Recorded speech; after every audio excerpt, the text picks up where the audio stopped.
আপনারা সবাই ভালো আছেন। আজকে আমি গোবিন্দভোগ চাল আর এই ডাল ভাজবো শুকনো এতে, এই ভেজে খিচুড়ি তৈরি করব। ডাল এই যে শুকনো ভাজা মশলা করব। লঙ্কা, গোলমরিচ, জিরে, ধনে, মৌরি, তিল, পোস্ত, শুকনো লঙ্কা, তেজপাতা এগুলো দিয়েছি, ভেজেছি।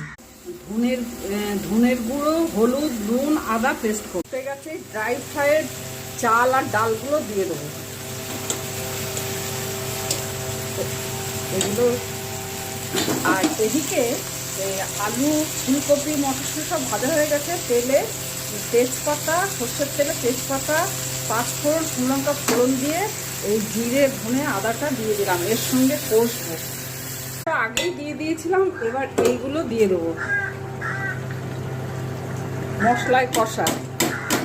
ভাজা মশলা এতটা দেবো না, হাফ দেবো। আর এই ঘি দিলাম,